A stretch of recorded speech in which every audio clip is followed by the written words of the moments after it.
tinggi gitu kan ya. Bungkus.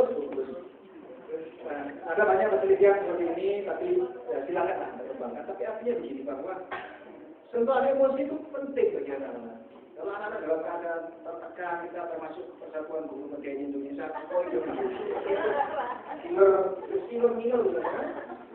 Katanya Lisanul Arab itu mengatakan al-cucu al-cucu misalnya kan. Cucu itu antar murid berdiri, macam bagaimana media apa ya tertarik. Yang menarik gurunya atau di komentar yang cerita aku dia ciri ini ada di mulut ini bagaimana pengaruh emosi termasuk diantaranya memanfaatkan, menggunakan, mengambil dari itu penting. Ada yang mau dikomentari? Ya, ini penelitian bisa beda dengan usaha pendidik, tapi intinya memang dengan audiovisual itu nah domain ini dengan pasti hafal, tapi yang paling penting adalah di mana mereka belajar, di mana saya belajar. Itu menjadi bagian yang penting juga bagi siswa, termasuk desain kursinya. Dengan siapa saya belajar dan dengan teknologi apa saya menggunakan. Itu menjadi bagian terpenting. Saya pikir dengan apalah teori apa? Kita sudah mau komentar.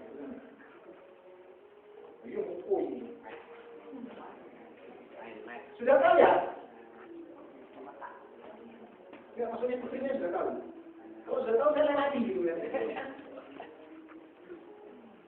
Saya pikir itu sudah sering disampaikan, tapi gambarnya yang disampaikan oleh para narasumber dengan begitu cepatnya sampai seperti apa dia bingung apa maunya. Ya, ada yang mau komentar mengenai gambar ini? Kognitif domain itu harus diminta aku karena kita sambil belajar ini. Bapak mungkin yang di tengah. Sama sebelumnya. Ya. Tapi bisa bantu saya untuk menerangkan, Bu? Bisa bantu saya untuk menerangkan?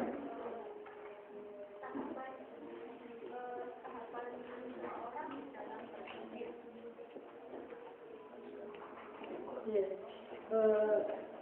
Ini taksonomi biasa disebut taksonomi khususnya pada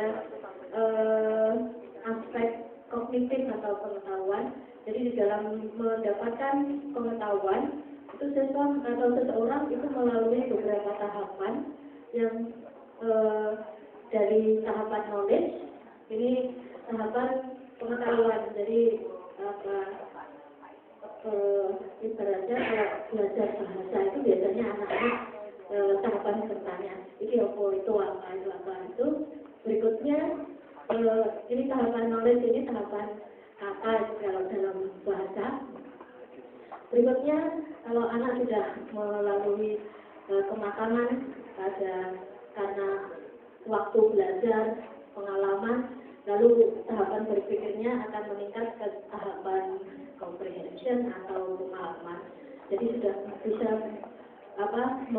menata atau sudah mengenal aturan-aturan bahwa misalkan kalau kalimat itu berisi subjek dan seterusnya itu dari sisi bahasa. Tahapan berikutnya yakni application atau penerapan di mana siswa atau seseorang bisa menggunakan apa yang telah dipahami tadi dalam praktek. Jadi misalkan kalau tadi sudah tahu susunan kalimat pernyataan, kalimat tanya, maka siswa bisa bertanya, bisa memberi informasi dan seterusnya.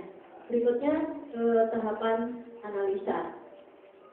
Setelah tadi karena waktu, karena proses belajar yang terus-menerus, maka tahapan berpikirnya akan meningkat seiring dengan usia, seiring dengan masukan yang dia dapat. Ya. Berikutnya sintesa dan pada puncak tahapan aspek kognitif adalah evaluasi, jadi bisa menilai nilai-nilai positif, nilai dan seterusnya. Ini yang paling abstrak. Demikian yang saya mampu. Terima kasih. Luar biasa, saya dibantu untuk menerangkan apa yang ada di depan. Ya, monggo. Terima kasih. kayaknya benar tadi disampaikan taksonomi belum tadi yang lama ya, yang mulai tahun 2000 sebenarnya sudah ada pembaruan gitu. Dan ini lagi bersifat pasif, sekarang menjadi aktif, jadi D1 bukan lagi mulai. Jadi remember, kemudian komprehensif juga jadi yang lain harus supaya clear, dan yang ke D6 bukan lagi evaluation, tetapi jadi clear dan seterusnya. Kemudian ada tambahan juga tentang ranah pengetahuannya, mulai dari faktual, kemudian prosedural sampai metakognitif itu sebenarnya.